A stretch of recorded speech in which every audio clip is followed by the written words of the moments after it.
Un mundo al revés. Eso ha sido siempre. Claro, no en todos, sino en aquellos que no han sido cuerdos para caminar en esta senda bendita que pues nos marcó nuestro Señor Jesucristo cuando caminó entre los hombres y nos dejó un ejemplo a seguir.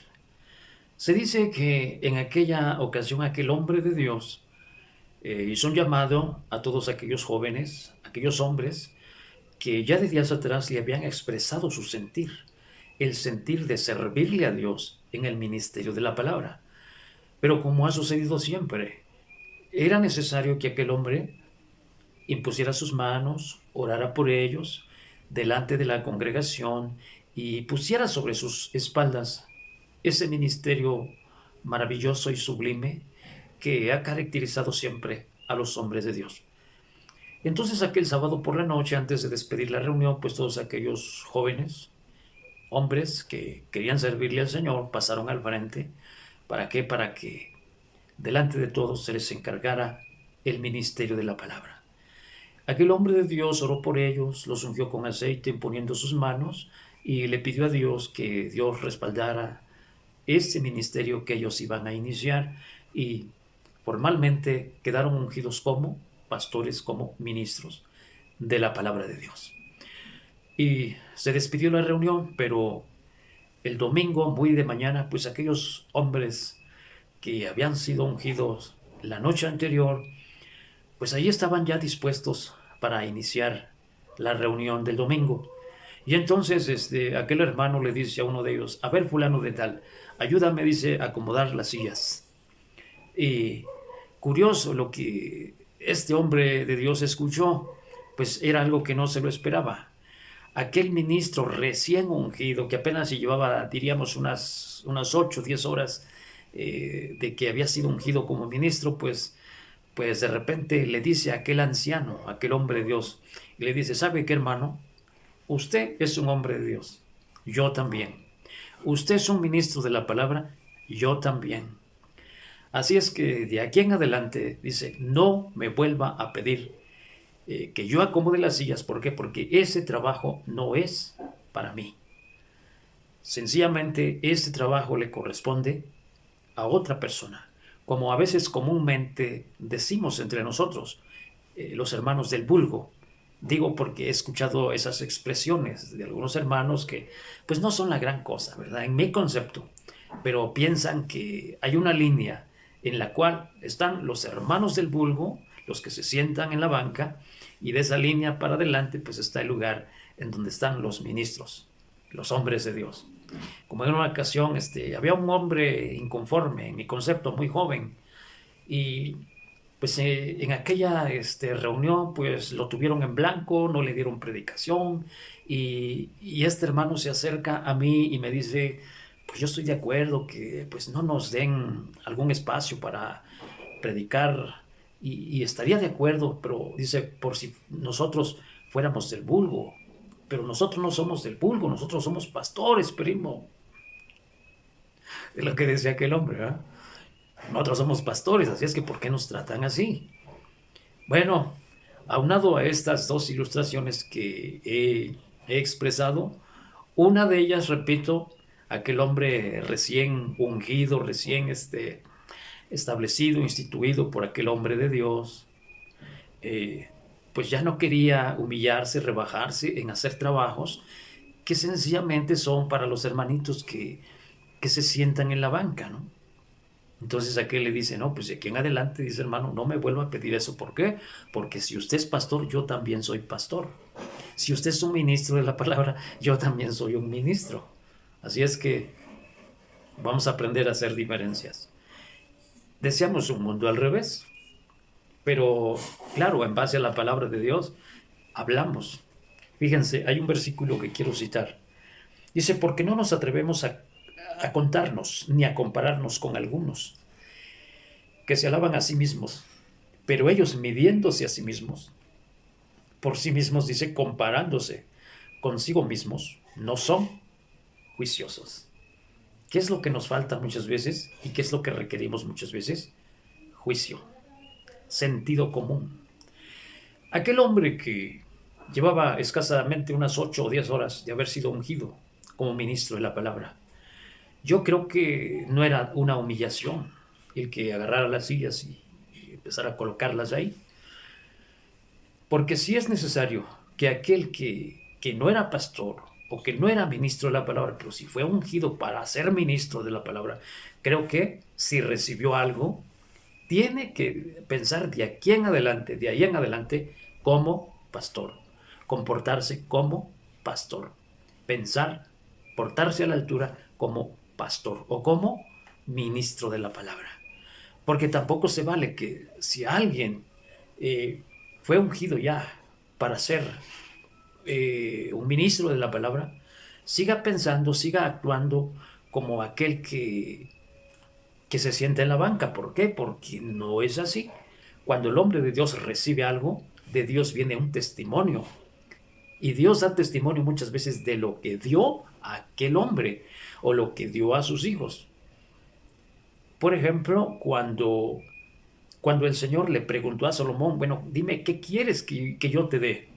Bueno, aquel hombre no pidió la vida de sus enemigos, no pidió riquezas, no pidió la vida de sus enemigos, no pidió grandezas, sino Salomón le pidió a Dios que le diera entendimiento para que pudiera entrar y salir delante del pueblo de Israel. Y entonces Dios dice, ¿por qué no me pediste esto, no me pediste aquello? Lo que mencioné antes, riqueza, la vida de los enemigos. Dice que agradó a Dios que Salomón hubiese pedido sabiduría, juicio. Y entonces Dios le dio un testimonio a Salomón de lo que había depositado en su vida. En algunos días, mirando al futuro, se dice que se presentaron delante de Salomón dos mujeres que altercaban de que el niño de una de ellas había sido muerto. Bueno, ahí está la historia. Lo cierto es que era un dilema porque una decía, no, pues el muerto es tuyo, y no, que el muerto es tuyo, ¿verdad? Y que el vivo es mío. Y entonces hubo un momento en que un juez, tú como juez, ¿qué harías? Bueno, ¿quién de estas dos mujeres tiene la razón? ¿Cómo saber quién de ellas decía la verdad? Salomón dice que pidió una espada y mandó a uno de sus servidores o sus soldados que estaban ahí y le dijo, a ver, partan al niño a la mitad y denle pues una mitad a cada una de ellas ya que se vayan pues. Pero entonces la verdadera madre dice que cuando escuchó eso, dice que ella se contristó y dijo, no, pues mejor dénselo a ella. Y con esto Salomón entendió que la verdadera madre del niño vivo era pues la mujer, aquella que se había entristecido. Y la otra decía, no, pues pártanlo a la mitad y asunto arreglado.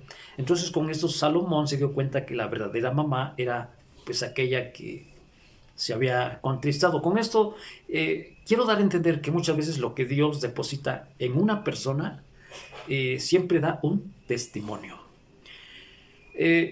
La primera ilustración de aquel hombre que no estuvo de acuerdo en acomodar las sillas, yo la apruebo, por la sencilla razón que el hombre de Dios, que ha recibido una porción, sea muy grande, sea pequeña, sea como sea, pero ¿saben qué? Esa porción se tiene que valorar. Tal vez su actitud en decir, ¿sabe qué? Usted es un pastor, yo también soy pastor. Usted es un ministro de la palabra, yo también. Así es que de aquí en adelante no me pida que yo ordene o acomode las sillas. ¿Por qué? Porque ese trabajo no es para mí. Por una parte, tenía razón. ¿Por qué? Porque se debe de pensar como lo que es. Si a mí me ungieron, por decirlo así, como un ministro de la palabra, soy ministro de su palabra. Aquí en China y en cualquier país del mundo soy un ministro de la palabra.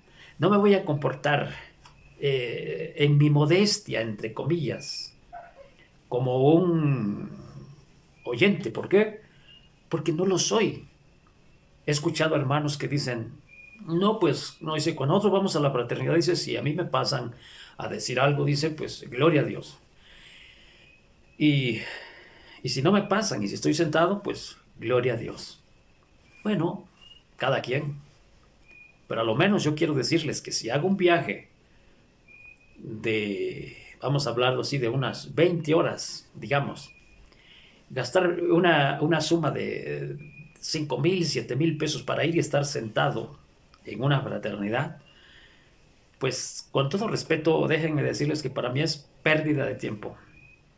Por la sencilla razón, sé oír también, sé oír también.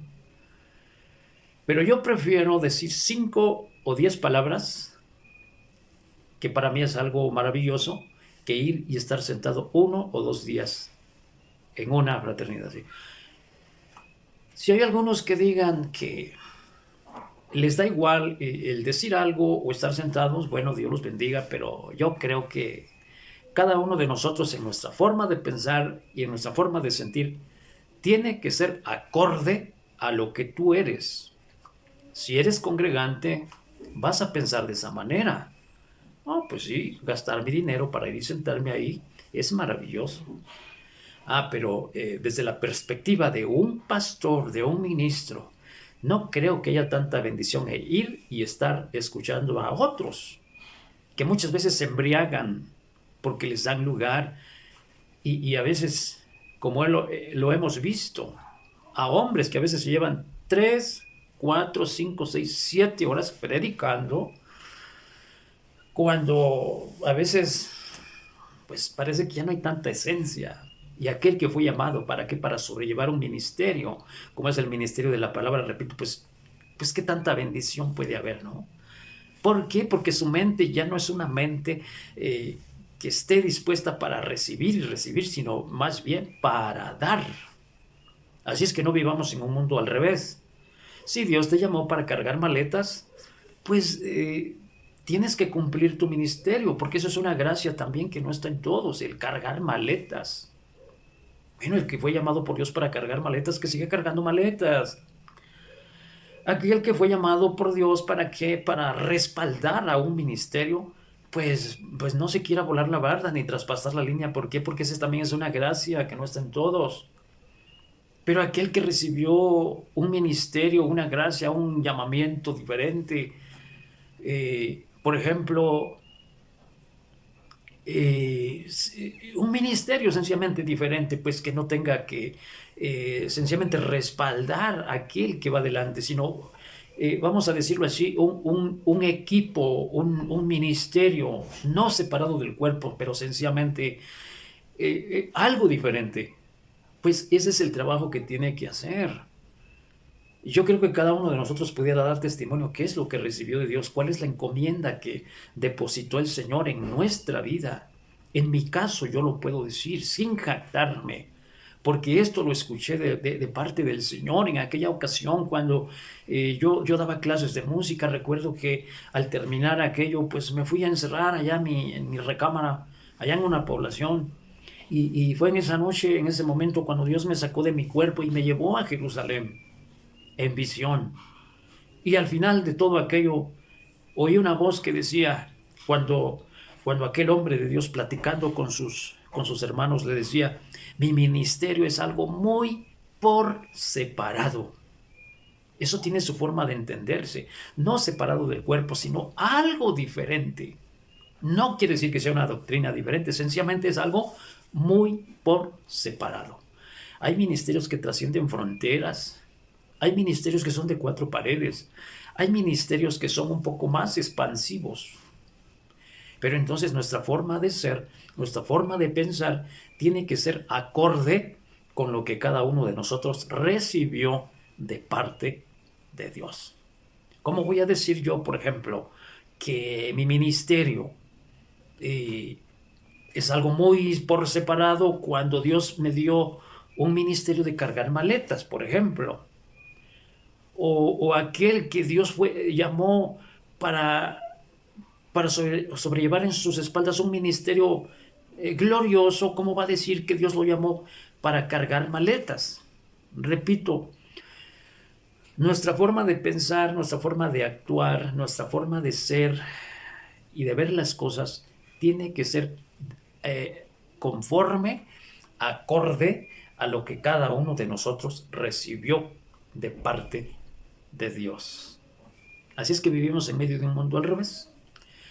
Hay hermanos que ya deberían de ser maestros, enseñar, trabajar, pero a veces están esperando a que el líder, aquel que está delante, tal vez haga una convocación y ahí están sentaditos. Cómo me gustaría que el Señor llegara y los jalara de las orejas y a ver, te me largas a trabajar.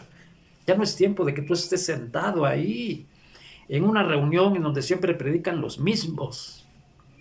Los mismos. Dios no ha operado en los demás. Siempre los mismos predicadores. Y eso es de siempre. Así tienen que ser las cosas. Bueno, si Dios te llamó para ser un oyente, ahí estate. Pueden pasar 15, 20 años, ahí estate sentado. Pero si a ti Dios te llamó, ¿para qué? Para sobrellevar en tu vida un ministerio glorioso, maravilloso. Si Dios te llamó para ir en punta de lanza, si Dios te llamó y depositó en tu vida algo distinguido, ¿qué haces ahí entonces? Abre tus alas y échate a volar. Y ve en punta de lanza. Y no te esté preocupando qué van a decir aquellos. Fulano de tal, ya no te vemos aquí. Pues no, porque esta reunión es para niños. Para niños, seamos juiciosos. Seamos juiciosos. Aquel hombre, repito, la segunda ilustración del principio me decía, primo, yo estoy de acuerdo que no nos den predicación. Estaría de acuerdo, pero si nosotros fuéramos cristianos del vulgo. Pero nosotros ya no somos cristianos del vulgo. Dice, somos pastores, primo. Así es que, si Dios te llamó para ministrar, procúralo. Si Dios te llamó para exponer su palabra, procúralo. Si alguien me invita a mí para estar sentado, pues Dios te bendiga, pero esa no es mi bendición. Si tú me invitas para exponer algo, créeme lo que con mucho esfuerzo, ahí estaré. Voy a procurarlo. El tiempo pasa. Ya no es tiempo de andar perdiendo el tiempo, porque Dios ha depositado en nuestra vida algo maravilloso. Y los diótrefes, ahí te van a tener sentado, pues ahí sigue, tú eres tú y yo soy yo. Pero, ¿saben qué? El hombre de Dios debe de actuar y debe de pensar de acuerdo a lo que Dios depositó en su vida. Si Dios te llamó por líder, piensa como líder, actúa como líder. Y si han pasado los años y no has crecido, y Dios quiere que estés en una banca, pues ahí estate, porque ese es tu lugar. Si es que Dios te bendiga, no te estoy mal aconsejando. Hay un dicho del mundo ya que dice que conforme es el sapo, dice, si la pedrada, pues un sapo chiquito, pues una piedra chiquita, y si es un sapo grandote, pues una piedra grandota. Así es que eres un hombre de Dios, con cosas maravillosas que Dios haya depositado en tu vida, pues pórtate a la altura entonces, en tu forma de pensar, tu forma de actuar. Dios te bendiga. Amén, amén.